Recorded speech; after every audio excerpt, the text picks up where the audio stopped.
So in the wild, what they eat is a plant called acacia. It's a really spiky, really thorny plant. Grows really well in Africa. It likes dry climates, but it won't grow in Ireland because it rains in England. It rains too much here. Probably grow well this summer, but in general not so much. So we largely feed them willow, which is what all the branches hung out on the poles outside there. And branches inside and inside the giraffe house as well. Willow is great because it regenerates really quickly. If you like take branches off it, it just keeps sprouting more and more, so it's super. Sometimes people will ask us why we don't just plant a few willow trees out in the field. Why do we feed them on the poles like that? The reason is kind of twofold.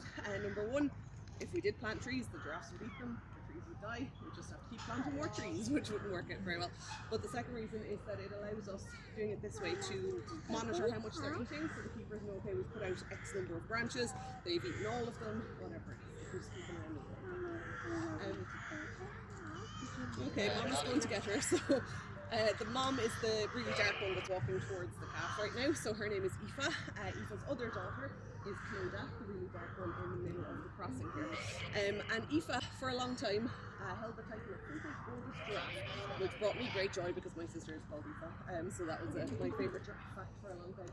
And when Aoife had Clodagh, she kind of matured overnight. She was just very quickly like, no, there's no messing, we're going straight in that door to bed. Like the two of them would be bolting in first thing, they were brilliant. But then after a couple of months, Clodagh realised it was actually great crack to be out in the field frolicking when she was supposed to be going to bed. So then it was two of them, which was ideal. So this little one, she doesn't lick it off a stone, it does seem to be genetic, her dibbly behaviour. This is good, but it is not a promise that she is going into that crossing. She kept doing this the other day. It took 40 minutes to get in the door because she'd come down as far as here and then she'd go, oh, I'm joking, and she'd run back up the field and start doing laps of the mound up above. She's a bit of a dibble. Hopefully she does seem to get used to the routine. So she's about 2.5 months old now, so she is kind of getting there. She does obviously look very small. She does obviously look quite small when she's there next to all the other giraffes. Giraffes can get about 9 feet tall, so they're big animals. But she's a little over 6 foot tall. So they're about 6 feet tall when they're born. They're never a particularly small animal, even when they're babies.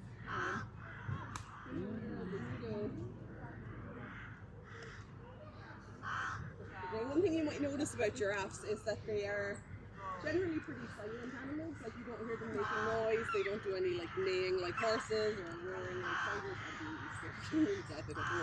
But they do actually communicate using sound. So they use really low frequency sound. We can't hear it, but they can hear it themselves.